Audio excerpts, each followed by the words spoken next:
Chapter 1. The Snowstorm Strikes. The wind howled across the desolate prairie, sending clouds of powdery snow swirling through the air, blotting out the last light of the dying sun. The small cabin, tucked away on the edge of a jagged mountain pass, groaned against the storm's fury. Inside, Clara and Moore stood by the fire, watching the flames lick at the wood, their orange glow casting long shadows on the walls. She pulled her shawl tighter around her shoulders and sighed, wishing the storm would pass. Her fingers idly traced the edge of a chipped wooden table. The wind outside had picked up in the late afternoon, and now, in the thickening darkness, it seemed as if the whole world was being swallowed by white. She had planned to return to the ranch by nightfall, but the storm had other ideas. Her breath misted in the cold air as she opened the door just enough to peer out. The snow was coming down in sheets now, and she couldn't even see the outline of the path that would lead her home. She cursed under her breath. The old wagon wouldn't make it through this, and the horses were far too skittish to risk it. With no choice but to wait it out, she stepped back into the warmth of the cabin, her boots crunching on floorboards. The faint sound of wood creaking was all that broke the silence. Clara's eyes darted around the small room. It was simple: a wooden table, a worn armchair, and a rough-hewn bed tucked by the far wall. She needed to keep the fire going through the night. There was no telling how long the storm would last. A knock at the door made her freeze. At first, Clara thought it was the wind playing tricks.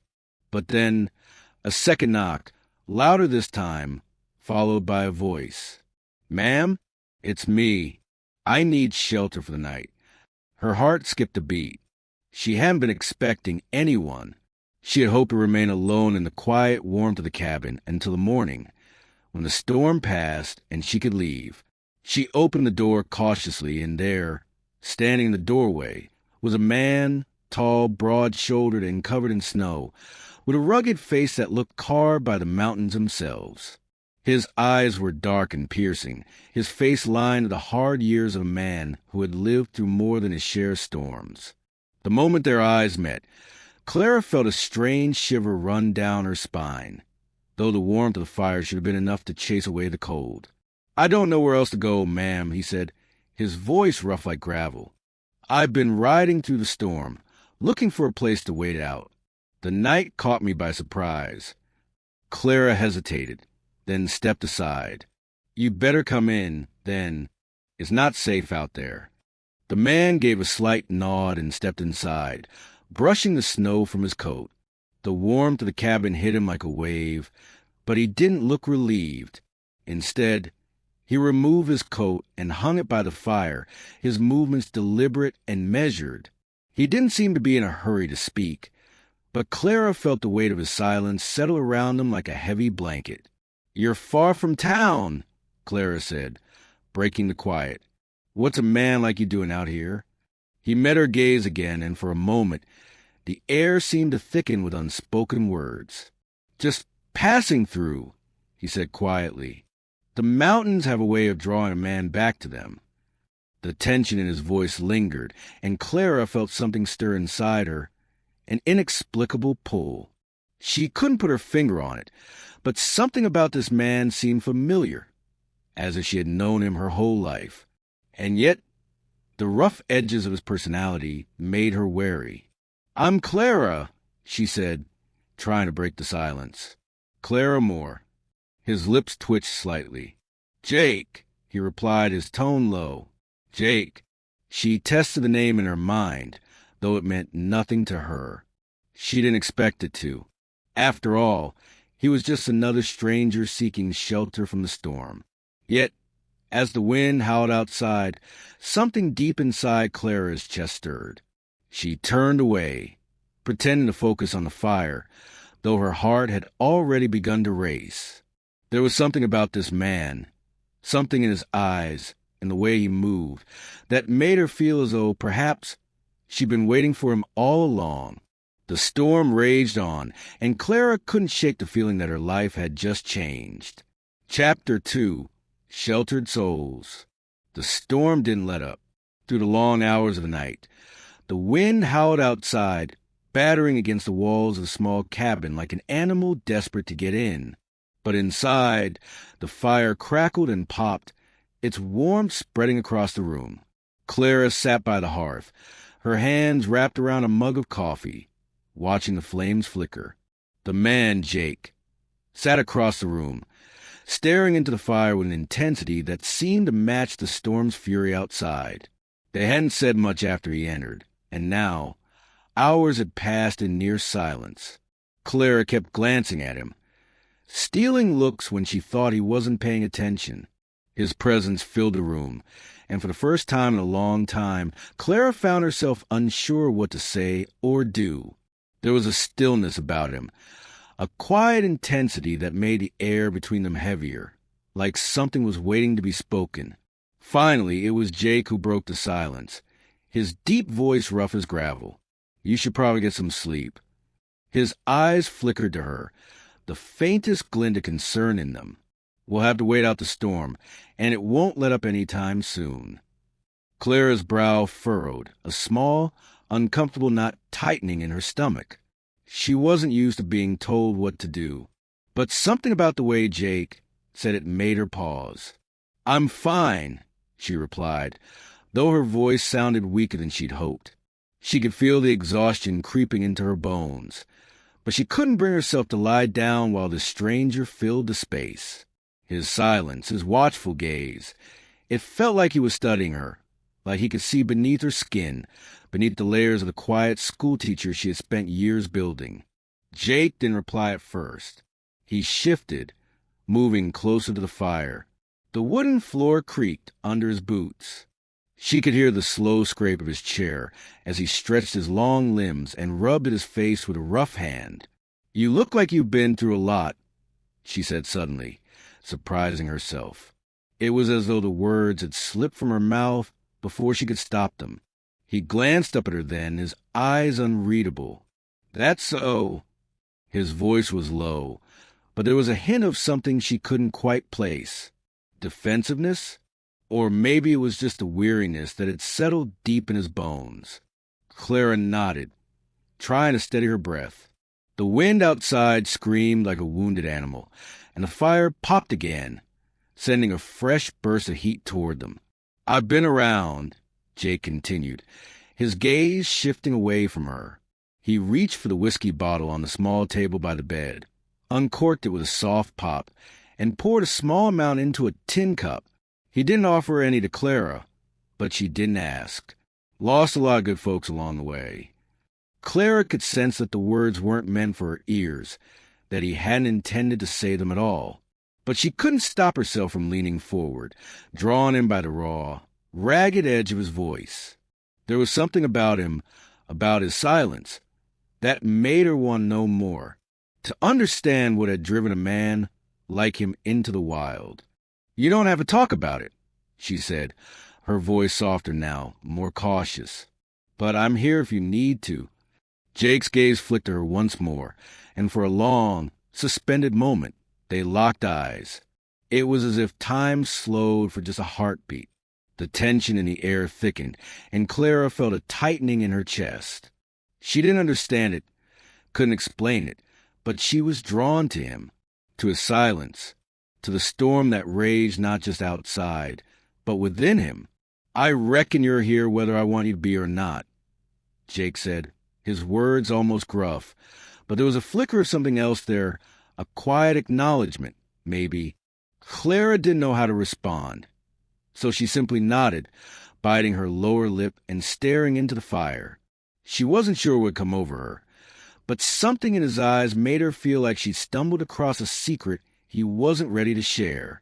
Still, the cabin felt small, the walls too close, and the air too thick. She looked away, shifting in her chair. "You're a long way from home, Jake. The mountains must have called you back." Jake didn't answer right away. Instead, he stared into his cup, the amber liquid swirling as if lost in thought. Then, in a voice barely above a whisper, he said, "I didn't have much to leave behind. Mountains are the only thing that don't let you down." Clara caught her breath, the truth of his words sinking in. She didn't need to ask anymore. She didn't need to know what kind of man Jake had been before the storm brought him here. She could see it in the lines of his face. In a way, he carried himself like a man who had lived alone for too long. The storm outside picked up again, its fury whipping against the cabin. Clara could hear the distant howls of coyotes cutting through the wind, a wild, haunting song that seemed to match the unsettled feeling in her chest. She shifted again, her thoughts swirling, trying to push away the unease. "I think I'll try to sleep now," Clara said, standing up slowly. "We'll need to be ready for whatever comes tomorrow." Jake didn't reply, and neither did she expect him to. But as Clara moved toward the bed, she couldn't shake the feeling that something was shifting in the air between them. Something unspoken, something both dangerous and undeniably magnetic. As she laid down on the cot, the shadows from the fire flickered across the walls, the warmth still lingering on her skin. But Clara couldn't find peace in the comfort of the flames. She kept hearing the echo of Jake's voice in her mind, the way his words had cut through the silence, and how his presence felt like the calm before the storm. She closed her eyes, but sleep would not come. Chapter 3. A Fateful Decision. The morning came slowly, the pale light of dawn creeping through the cracks in the cabin's walls like fingers stretching to touch the earth. Clara woke to the sound of the wind, quieter now but still persistent, rattling the window panes. She had barely slept, her mind restless with thoughts of the man who now shared her small world. Jake's presence lingered in the space, heavy and unyielding, and despite the warmth of the fire, she felt a chill settle deep in her bones. She rose, pulling her shawl tighter around her shoulders as she made her way to the small iron stove.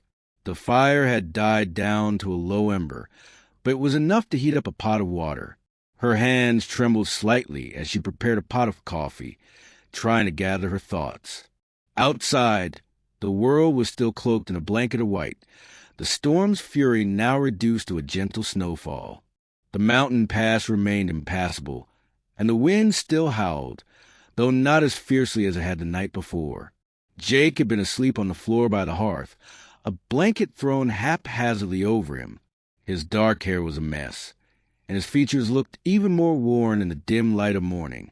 Clara watched him for a moment, a strange mix of curiosity and wariness churning inside her. He was a man of few words, but the ones he had spoken last night had left a mark on her. The rawness in his voice, the vulnerability beneath the gruff exterior, it had caught her off guard.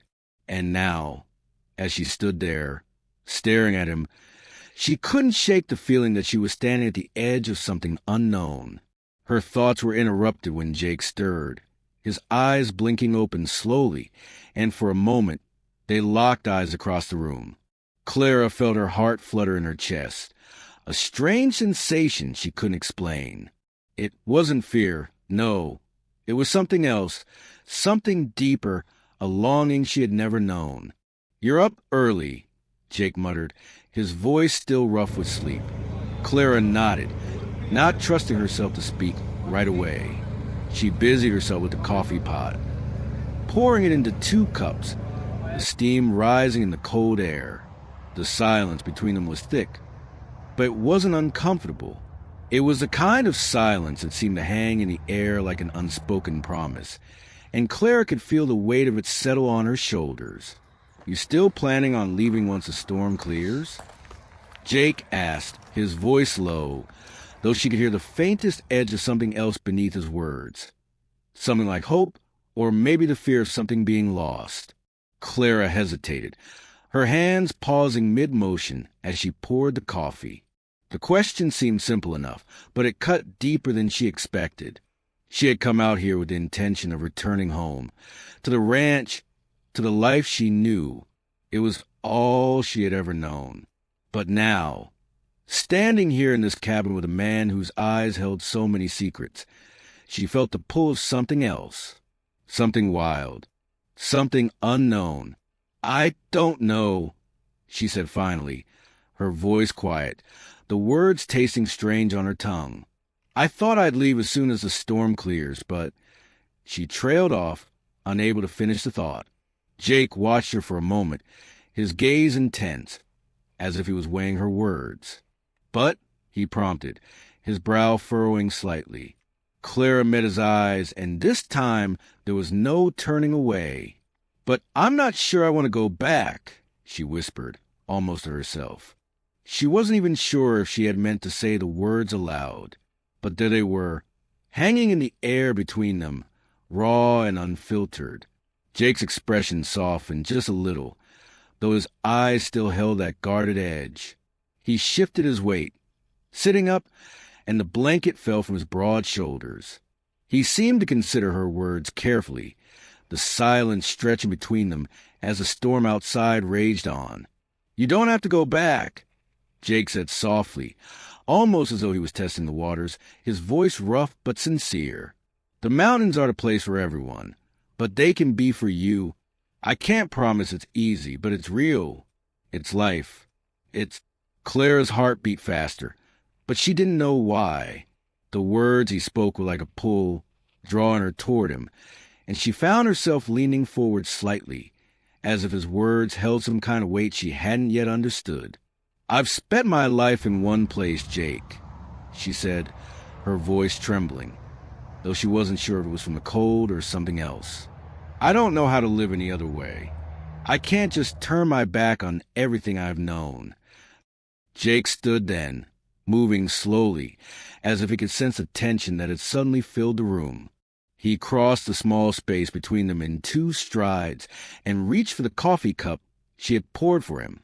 His fingers brushed hers, and Clara's breath caught in her throat at the sudden, electric touch. He didn't say anything at first, just stood there, his cup in his hand, his eyes fixed on hers. Finally he spoke, his voice low but steady. "I'm not asking you to turn your back on anything. I'm asking you to see what's in front of you. I'm asking you to make a choice." Clara's pulse quickened. Her eyes searched his face, looking for some hint of what lay beneath his words, beneath the wall he had so carefully built around himself. But Jake wasn't an open book. He was a man who lived with the weight of the mountains on his shoulders, a man who had been hardened by loss and solitude.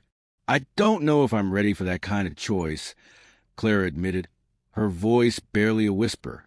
Jake set his cup down, his gaze unwavering. "Maybe you're ready already," he said quietly. "Maybe you've just been waiting for someone to show you the way." Clara swallowed hard, her mind racing, her heart thudding in her chest. She couldn't deny the pull, the ache deep inside her that told her this moment, this choice, was bigger than anything she had ever known. And in that moment, standing in the midst of the storm, Clara realized that the hardest decision she would ever make wasn't about where to go. It was about who she wanted to become. Chapter 4. The Wild West Beckons. The days after the storm cleared were filled with a quiet hum of life, settling into an uneasy rhythm. The world outside the cabin had been transformed into a pristine expanse of white, the mountains standing tall and silent like ancient sentinels. The air was thin, crisp, and still, broken only by the occasional crack of ice in the river or the distant howl of a lone coyote. Inside the cabin, however, the fire burned bright, and the tension between Clara and Jake simmered quietly beneath the surface.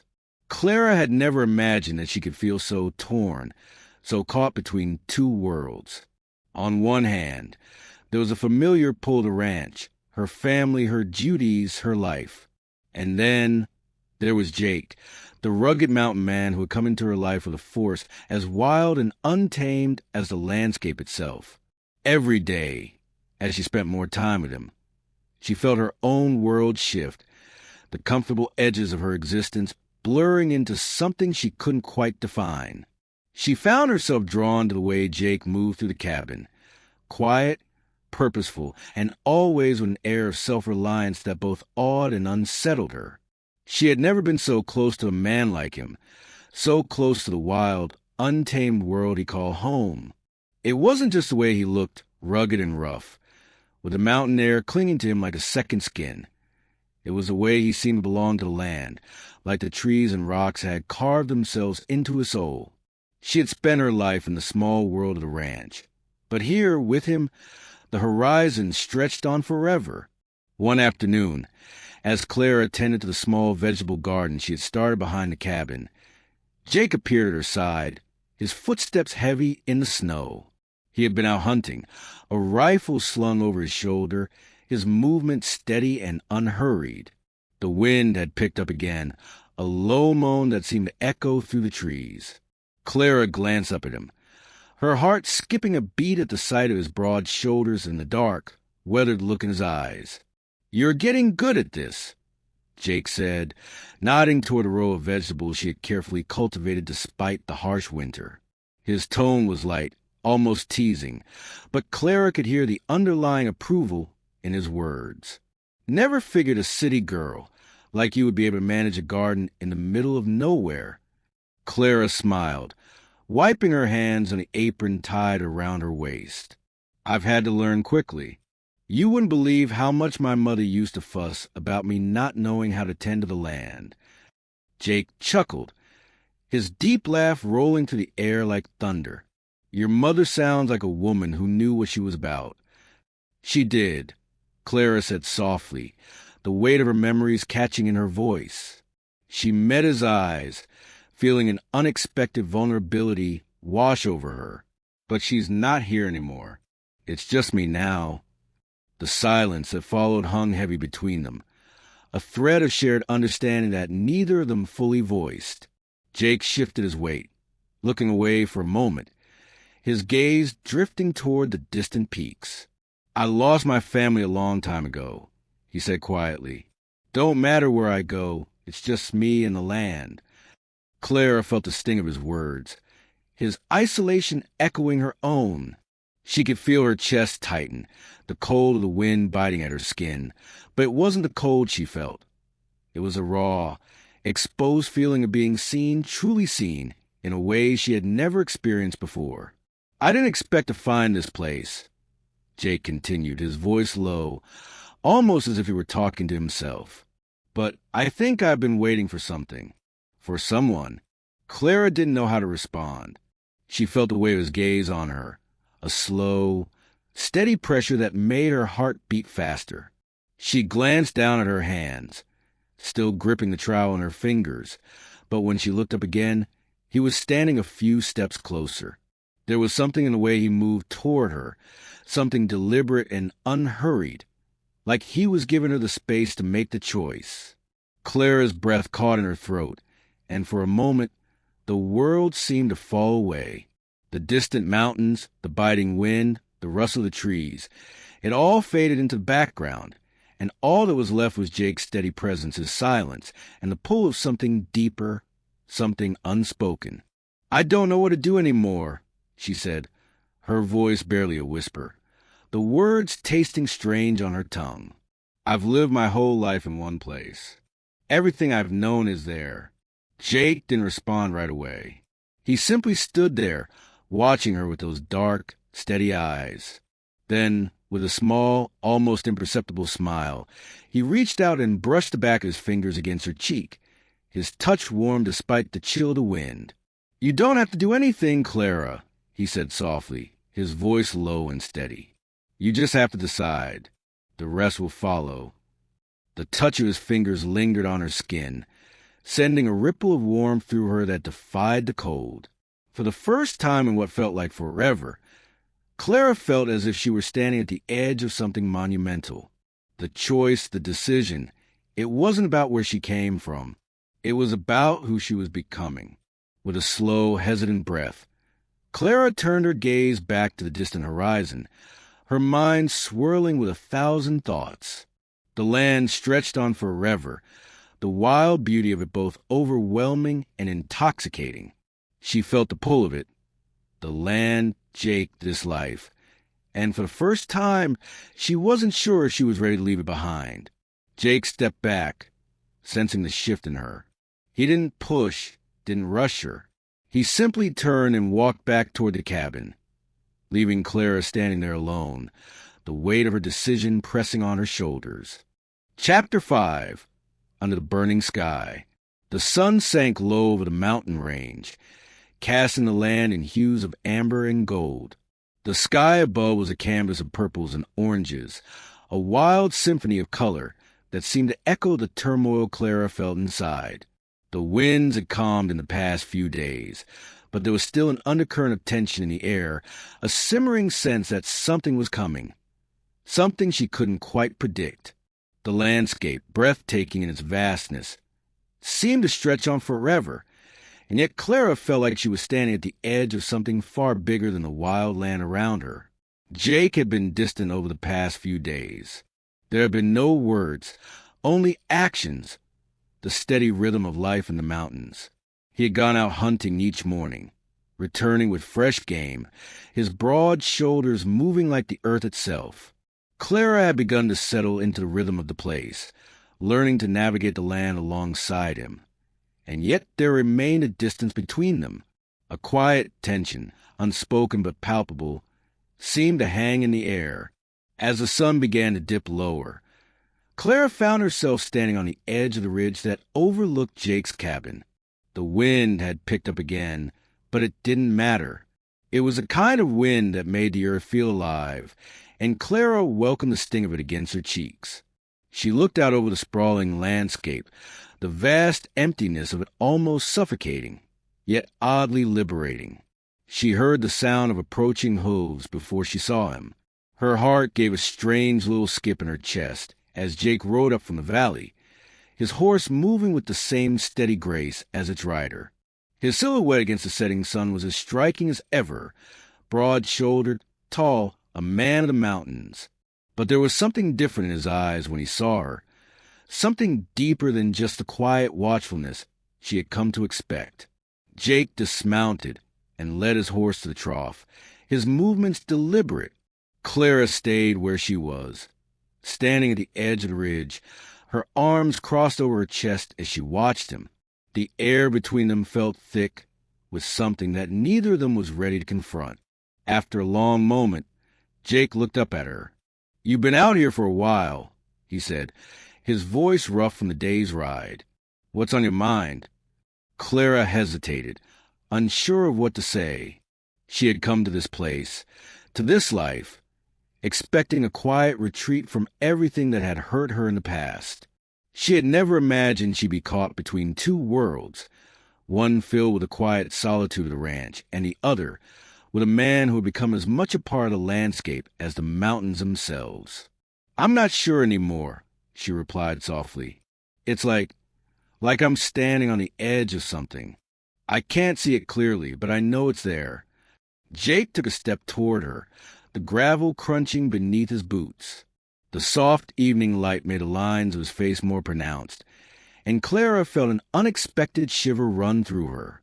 His expression was unreadable, but there was something in the set of his jaw, the way his eyes held hers, that made her feel like he was looking past her, into something deep inside her.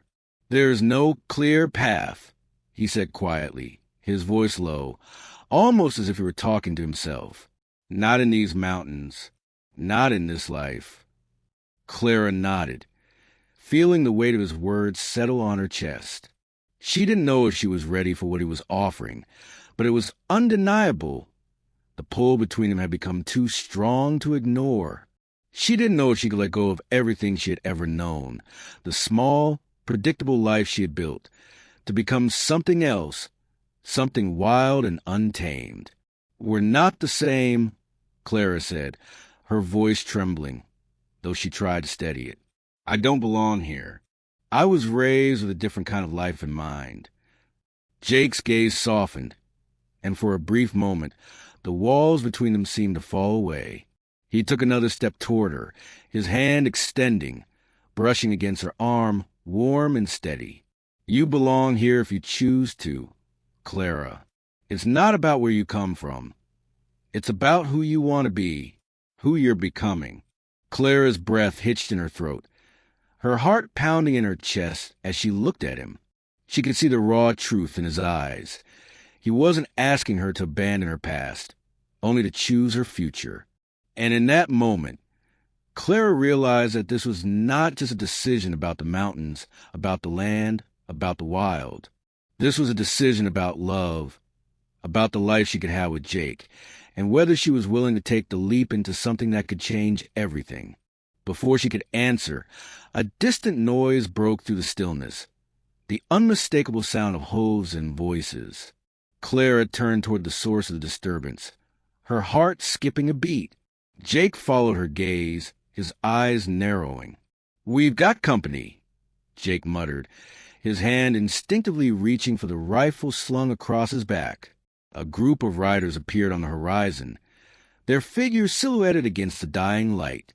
They were too far away to make out clearly, but Clara could see enough to know that they weren't familiar faces. A sense of unease settled over her.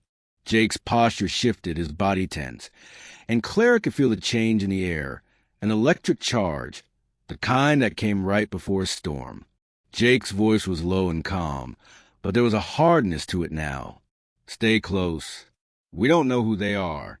The riders were coming closer, and Clara's heart began to race. There was danger in the air, a threat neither of them could ignore. Jake moved quickly to prepare, his muscles rippling under the strain of the task. Clara's pulse quickened, but there was a strange steadiness in her now.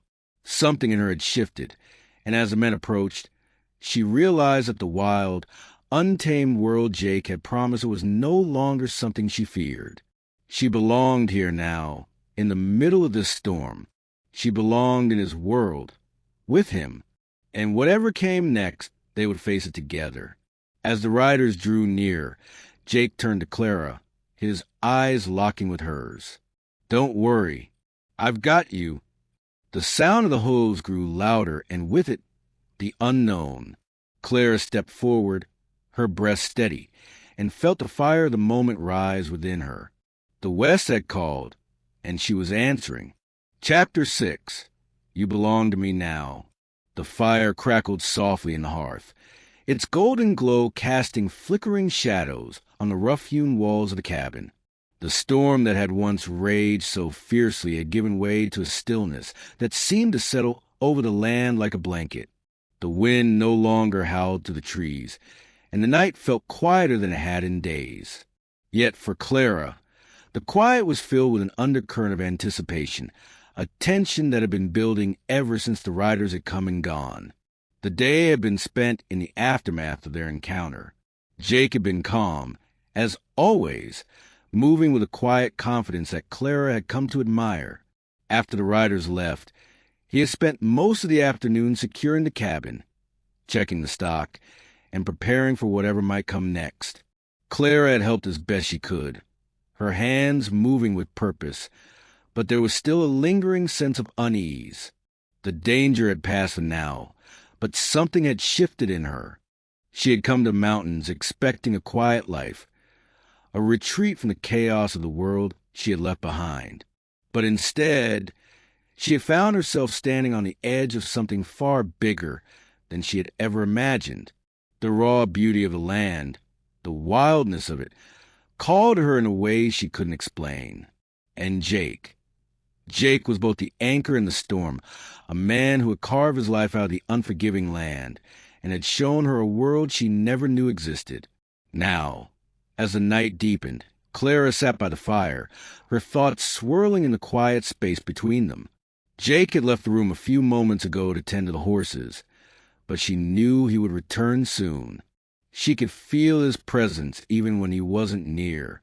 It had been like that for days now, an unspoken connection that neither of them could ignore. The door creaked open, and Clara looked up to see Jake standing in the doorway, his broad frame silhouetted against the dark sky. The pale light from the fire danced in his eyes, making them gleam with an intensity she couldn't quite place. He stepped inside, closing the door behind him, and for a moment, the world outside seemed to fall away. The storm was gone, but there was a stillness in the air that made everything feel suspended, like they were the only two people left in the world. "You've been quiet," Jake said, his voice low, but there was a tenderness to it that made Clara's heart flutter. "What's on your mind?" Clara shifted in her seat, the warmth from the fire spreading through her body, but it didn't chase away the feeling that had settled in her chest. She had been avoiding the truth, avoiding the words that had been on the tip of her tongue for days now. But now, with Jake standing there, his eyes on her, it felt like there was no turning back. "I've been thinking about what you said," she began, her voice barely above a whisper. "About belonging, about choices." Jake didn't move. His gaze was steady, unwavering. He had been patient with her, always giving her the space she needed, but tonight there was something different in his eyes, something that told her he knew what was coming. "Clara," he said, his voice almost murmur, "you don't have to explain anything. You've been through more than most people ever will. But I need you to understand something." He took a step forward, closing the distance between them. "This life, this land, it's not something you can walk away from once you decided it's yours. It's not just a place. It's a part of who you become. And I want you to be a part of it. I want you to be with me." His words were simple, but they hit her like a wave crashing against the shore.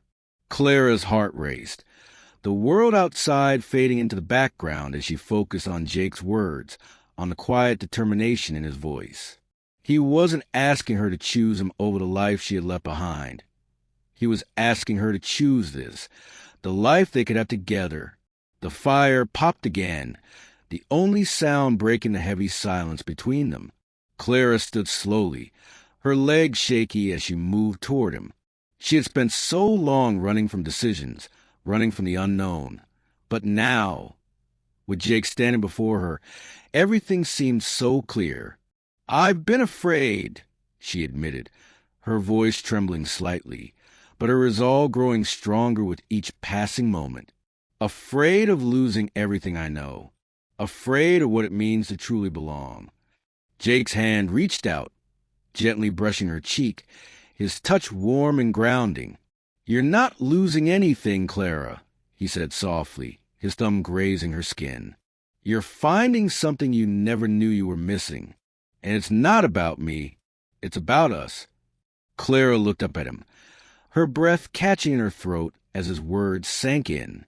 She had been running her whole life, running from the past, from the hurt, from the fear of what she couldn't control. But now, standing before Jake, she felt like she was ready to stop running. "I don't know what the future holds," she whispered, her voice barely audible in the quiet room. "But I know I want to find it with you."